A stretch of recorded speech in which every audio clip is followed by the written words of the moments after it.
Sir, Ladli Behna योजना मध्य प्रदेश में काफी यशस्वी हुई, उसका तारीफ भी हुई। अब महाराष्ट्र ने इसे अडॉप्ट किया। देखिए, मैं ऐसा मानता हूं कि आज का जो बजट हमने लोगों को दिया है, एक प्रकार से हमारी बहनों को हमने सौगात दी है। 1500 रुपया हम लोग उनको प्रति महीना देने वाले हैं। हमारे किसानों को मुफ्त में बिजली हम देने वाले हैं। हमारी महिलाओं के लिए 3 गैस सिलेंडर हम मुफ्त में देने वाले हैं।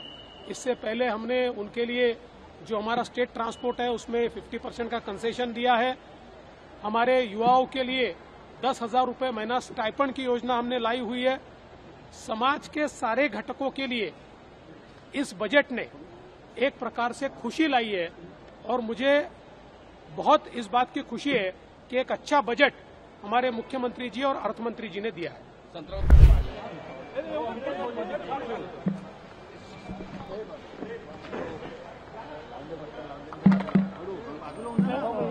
भाऊ, आज झाला का रेडी? आज अर्थसंकल्प सादर केलेला आहे, ऐतिहासिक अर्थसंकल्प. काय वाटतंय तुम्हाला? मी सन्माननीय अर्थमंत्री आणि राज्याचे उपमुख्यमंत्री श्री अजित पवार यांचं मनापासून अभिनंदन करेन की एक अतिशय चांगला अर्थसंकल्प त्यांनी सादर केला. माननीय मुख्यमंत्री एकनाथराव शिंदेजी यांच्या नेतृत्वात आम्ही जो अर्थसंकल्प सादर केलेला आहे हा सर्वजन हिताय सर्वजन सुखाय अशा प्रकारचा अर्थसंकल्प आहे. विशेषतः शेतकऱ्यांना मोफत वीज देण्याचा जो निर्णय घेतलेला आहे हा ऐतिहासिक निर्णय आहे आणि हा निर्णय घेत असताना पहिल्यांदा त्याची पूर्वतयारी आम्ही केली. गेल्या 1 वर्षामध्ये जवळपास 9,000 त्या ठिकाणी मेगावॅटचे फीडर्स हे सोलरवर आणण्याचे वर्क ऑर्डर आम्ही दिले आणि त्याचं काम सुरू केलं. 18 महिन्यात ते काम पूर्ण होणार आहे आणि उरलेले जे 6,000 मेगावॅटचे फीडर्स आहेत तेही पुढच्या 3 महिन्यामध्ये त्याचे वर्क ऑर्डर आम्ही देऊ. त्याचा परिणाम असा आहे की आज जी वीज सरकारला 7 रुपयाला पडते आणि शेतकऱ्याला ₹1.25 द्यावी लागते, ती वीज सरकारलाच ₹2.81 पासून ₹3.05 पर्यंत मिळेल. त्यामुळे पुढच्या 4 वर्षामध्ये आज जेवढी सबसिडी लागते तेवढ्याच सबसिडीमध्ये आम्ही शेतकऱ्याला मोफत वीज देऊ शकू. ऍडिशनल भार येणार नाही. फक्त 2-2.5 वर्ष हा ऍडिशनल भार आमच्यावर थोड्या प्रमाणात येणार आहे. यासोबत शेतकऱ्यांना आम्ही जे कबूल केलं होतं की कापसाचे आणि सोयाबीनचे जे भाव कमी झाले त्यामुळे जे नुकसान झालं होतं त्या संदर्भात या 4,500 कोटी रुपये हे शेतकऱ्यांना भावांतराच्या अंतर्गत देण्याचा निर्णय आम्ही या ठिकाणी केलेला आहे. अनेक गोष्टी शेतकऱ्यांकरता आज आपण केलेल्या आहेत. त्यासोबत विशेषतः महिलांकरता लाडकी बहीण योजना या अंतर्गत 1,500 रुपये महिना आमच्या भगिनींना आत्मनिर्भर करण्याकरता त्या ठिकाणी राज्य सरकारच्या वतीनं देण्यात येणार आहे. आमच्या मुलींना उच्च शिक्षण पूर्णपणे मोफत देण्याचा निर्णय हा देखील आज राज्य सरकारने घेतलेला आहे. यापूर्वीच महिलांना एसटीची सवलत आम्ही दिलेली आहे.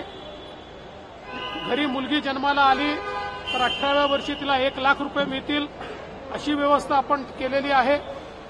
बचत गटाचा जो काही फंड आहे रिव्हॉल्व्हिंग फंड तो वाढवण्याचा निर्णय आपण त्या ठिकाणी घेतलेला आहे.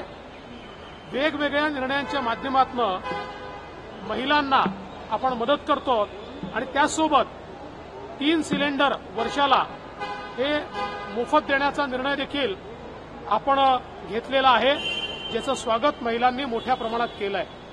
आमची जी युवा शक्ती आहे या युवा शक्तीला त्यांनी शिक्षण घेतल्यानंतर त्यांना एक्सपिरियन्स नाही म्हणून नोकरी नाही अशी अवस्था येते आणि म्हणून त्यांना जे लोक अप्रेंटिस ठेवतील त्यांच्या पगाराला 10,000 रुपये महिन्याला राज्य सरकार देणार आहे.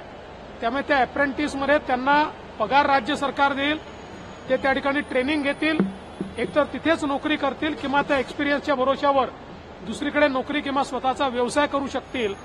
अशा प्रकारचा युवांना 10 लाख युवांकरता ही व्यवस्था राज्य सरकारने आज या ठिकाणी केलेली आहे. त्यामुळे सर्व जे घटक आहेत, युवा असतील, महिला असतील, शेतकरी असतील, मागासवर्गीय असतील, आदिवासी असतील किंवा समाजातले मायक्रो ओबीसी असतील, अशा सगळ्या घटकांना दिलासा देणारा अर्थसंकल्प आज या ठिकाणी राज्य सरकारच्या वतीनं सादर झालाय.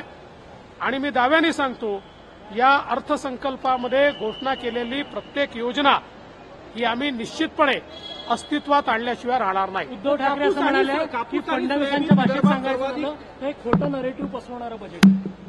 उद्धव ठाकरेंनी यापूर्वीच सांगितलेलं आहे आणि स्टेजवर सांगितलेलं आहे की मला बजेटमधलं काही कळत नाही. त्यामुळे ही कबुली दिल्यानंतर त्यांना उत्तर देण्याचं काही कारण आहे का? कापूस आणि सोयाबीन उत्पादक विदर्भात सर्वाधिक आहे. गेल्या काही दिवसात करीत होते, त्यांना याच्यामुळे खरंच मदत कधीपासून होईल? नाही, त्यांना आता लगेच आम्ही ती मदत करणार आहोत.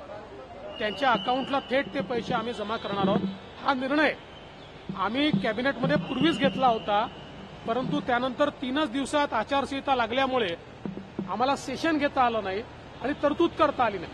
म्हणून आता सेशन आल्यावर तरतूद करण्यात आलेली आहे आणि हा पैसा कापूस आणि सोयाबीन उत्पादक शेतकऱ्याला आम्ही देतो. दुधाच्या शेतकऱ्यालाही 5 रुपये प्रति लिटर देण्याचा निर्णय आम्ही घेतला. पीक विम्याचे हप्ते थकीत आहे, ते कधीपर्यंत मिळणार? 25% रक्कम त्यांना मिळाली शकते? नाही, जवळपास आता माझ्या माहितीप्रमाणे 7,000 कोटी रुपयापर्यंत आता मदत ही आपण त्या ठिकाणी दिलेली आहे किंवा ती खात्यांमध्ये चाललेली आहे. अजून 1,000 कोटी रुपयाची जी काही मदत आहे त्याच्यात काही दावे डिस्प्यूट केंद्रापर्यंत गेलेले आहेत, कारण त्याची केंद्राची पण कमिटी असते, तिथपर्यंत गेले आहेत. तेही लवकर निकाली काढून तेही पैसे आपण देणार आहोत. पण मला सांगितलं पाहिजे की या सरकारने आतापर्यंत मदतीपोटी 15,000 कोटी रुपये दिलेले आहेत. सर, लाडली बहना योजना मध्य प्रदेश में काफी यशस्वी हुई, उसका तारीफ भी हुई. अब महाराष्ट्र ने इसे अडॉप्ट किया. देखिए, मैं ऐसा मानता हूं कि आज का जो बजट हमने लोगों को दिया है, एक प्रकार से हमारी बहनों को हमने सौगात दी है. 1500 रुपया हम लोग उनको प्रति महीना देने वाले हैं. हमारे किसानों को मुफ्त में बिजली हम देने वाले हैं. हमारी महिलाओं के लिए 3 गैस सिलेंडर हम मुफ्त में देने वाले हैं. इससे पहले हमने उनके लिए जो हमारा स्टेट ट्रांसपोर्ट है उसमें 50% का कंसेशन दिया है. हमारे युवाओं के लिए 10,000 रुपये महीना स्टाइपेंड की योजना हमने लाई हुई है. समाज के सारे घटकों के लिए इस बजट ने एक प्रकार से खुशी लाई है और मुझे बहुत इस बात की खुशी है कि एक अच्छा बजट हमारे मुख्यमंत्री जी और अर्थमंत्री जी ने दिया है. संत्रा उत्पादक